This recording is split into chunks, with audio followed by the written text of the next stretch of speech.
역사 속 기이한 실화 7화. 끝난 줄 모르고 싸운 군인. 한 군인이 전쟁이 끝난 줄도 모르고 정글에서 29년을 더 싸웠습니다. 아니, 정확히는 전쟁이 끝났다는 말을 수없이 들었습니다.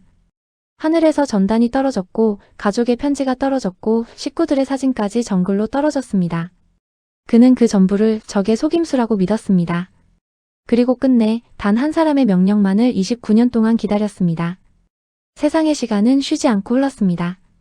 전쟁이 끝나고 폐허가 다시 도시로 세워지고 갓난아이가 자라 어른이 되는 동안 오직 정글 속 한 사람의 시간만 1945년에 멈춰 서 있었습니다. 그의 이름은 오노다 히로오. 일본 제국 육군의 정보 장교였습니다. 정글 속에 숨어 끝까지 버티는 게릴라전을 위한 특수한 훈련을 받은 사람이었습니다. 그가 배운 것은 단 하나였습니다. 죽지 말고 항복하지 말고 버텨라. 보통 사람에게 명령은 종이 한 장일지 모릅니다. 그러나 그에게 명령은 세상 그 자체였습니다. 명령이 곧 옳고 그름이었고 명령이 곧 현실이었습니다.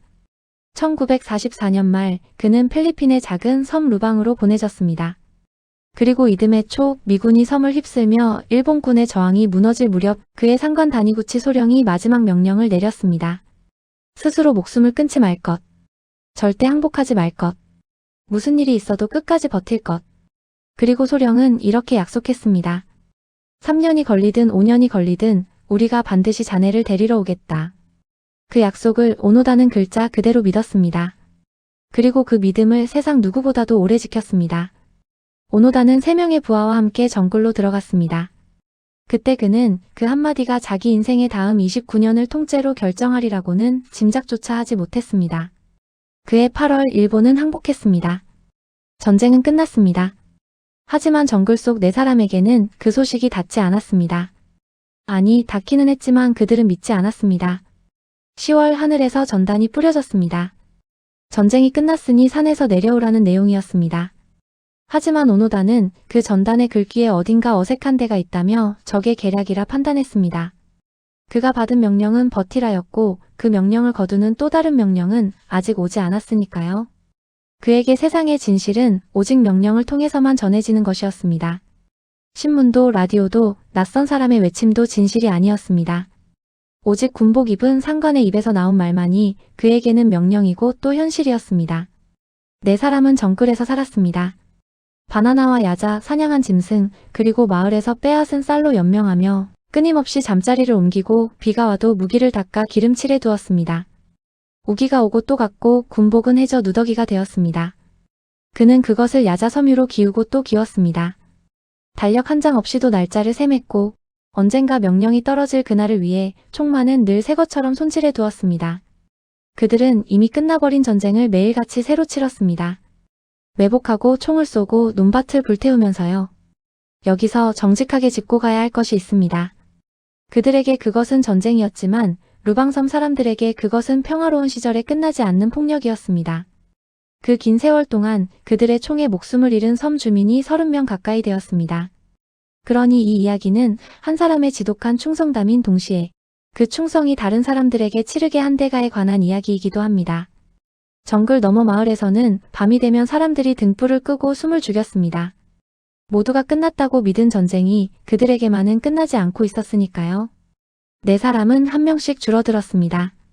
1949년 한 사람이 어느 날 조용히 무리에서 걸어나가 이듬해 산을 내려가 항복했습니다. 남은 이들은 그것을 배신이라 여겼고 그 뒤로 바깥에서 오는 모든 소식을 더욱 의심했습니다.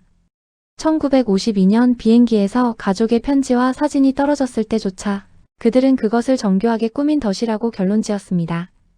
그리운 얼굴이 담겨 있을수록 더 의심스러운 미끼라고요. 한번 모든 것을 의심하기로 마음먹은 사람에게는 진실조차 또 하나의 잘 만든 거짓으로만 보이는 법입니다. 1954년 또 한 사람이 총격전에서 목숨을 잃었습니다. 언젠가 오노다가 직접 상처를 치료해 주었던 동료였습니다. 한 명씩 그의 세계가 줄어들었습니다. 그리고 그렇게 줄어들수록 남은 사람들은 자기들이 붙든 그 믿음을 더 세게 움켜쥐었습니다. 그것마저 놓으면 지나온 세월이 통째로 헛것이 되어버리니까요. 그리고 그 뒤로 18년을 오노다는 마지막 한 사람 고즈카와 단둘이 그 전쟁을 이어갔습니다. 2사람은 서로의 그림자처럼 정글 속에서 함께 늙어갔습니다. 1972년 그 고즈카마저 총에 맞아 쓰러졌습니다. 이제 정글에는 오노다 한 사람만 남았습니다. 그는 혼자서 아무도 치르지 않는 그 전쟁을 계속했습니다. 들어주는 이 없는 명령을 홀로 지키면서요. 22의 정글로 들어간 청년은 그 사이 쉰을 바라보는 중년이 되어 있었습니다. 1974년 한 청년이 정글로 찾아왔습니다. 노리오 스즈키라는 세상을 떠돌던 젊은 일본인 모험가였습니다. 그는 농담처럼 말하고 다녔습니다. 오노다 중위와 판다와 서린을 찾으러 간다. 그것도 딱 그 순서대로. 그만큼 정글 속 마지막 군인은 어느새 서린과 나란히 놓일 만한 전설이 되어 있었습니다. 놀랍게도 그는 며칠 만에 정말로 오노다를 찾아냈습니다. 정부도 군대도 가족도 29년간 닿지 못한 그 사람에게 그 엉뚱한 청년은 며칠 만에 가닿았습니다. 그리고 두 사람은 묘하게도 친구가 되었습니다. 하지만 오노다는 끝내 정글을 내려오지 않았습니다. 낯선 청년의 말로도 하늘에서 떨어진 전단으로도 아니라고 했습니다. 자신은 오직 상관의 명령만을 기다리고 있다고요. 그래서 스즈키는 일본으로 돌아가 그 상관을 수소문에 찾아냈습니다. 1945년에 명령을 내렸던 다니구치 소령. 그는 이제 작은 서점을 꾸리는 늙은 주인이 되어 있었습니다. 전쟁은 이미 한 세대 전의 일이었습니다. 그 노인이 다시 정글로 날아갔습니다. 그리고 29년 전 자신이 그곳으로 들여보낸 그 군인 앞에 서서 마침내 그 말을 전했습니다. 전쟁은 끝났다. 자네의 임무를 해제한다. 29년 전 그를 정글로 들여보낸 바로 그 목소리가 이번에는 정글에서 나오라고 말하고 있었습니다. 그가 그토록 오래, 그토록 외롭게 기다려온 단 하나의 명령이었습니다. 29년 동안 항복하지도 죽지도 단 한 번 울지도 않았던 그 군인이 그제야 울었습니다. 어쩌면 그것은 임무를 마친 군인의 눈물이 아니었는지도 모릅니다. 정글에 두고 온 29년을 그제야 한꺼번에 깨달은 한 사람의 눈물이었는지도요. 1974년 3월 오노다는 무기를 내려놓았습니다. 여전히 멀쩡히 작동하는 소총과 500발이 넘는 탄약, 수류탄 몇 개, 그리고 군도. 거기에 1944년 어머니가 붙잡히거든 스스로 끝내라며 쥐어준 단검까지요. 그 단검은 끝내 한 번도 쓰이지 않았습니다. 그는 해진 군복을 그래도 단정히 여미고 낡은 군도를 두 손으로 받쳐들어 필리핀 대통령에게 바쳤습니다. 그렇게 그의 전쟁이 29년 만에 공식적으로 끝났습니다. 필리핀 대통령은 그를 사면했습니다.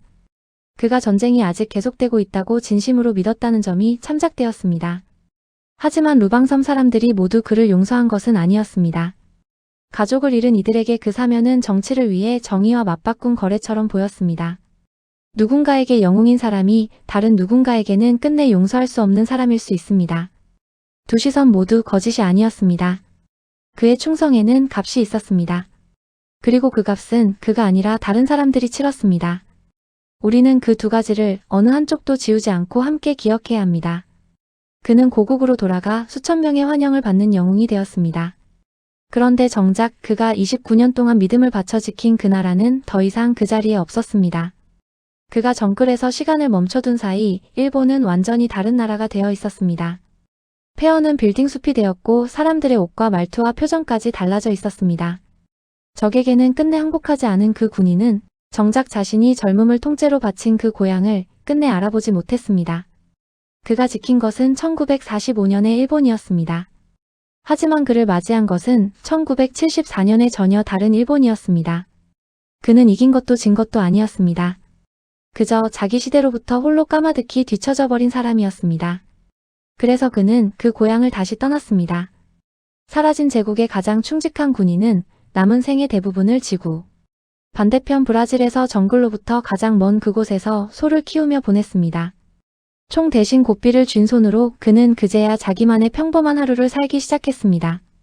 29년 동안 대체 무슨 생각을 했느냐는 물음에 그는 짧게 답했습니다. 그저 임무를 다하려 했을 뿐이라고. 거기에는 후회도 자랑도 없었습니다. 명령을 받았고 그 명령을 끝까지 지켰다. 그에게는 그것이 전부였습니다. 그는 적에게는 끝내 항복하지 않았습니다. 다만 흘러가 버린 세월에게만은 항복할 수밖에 없었습니다. 다음 이야기는 1000m 상공에서 떨어지고도 끝내 살아남은 어떤 여자의 이야기입니다. 잊지 않으시도록 구독으로 표시해 두셔도 좋습니다.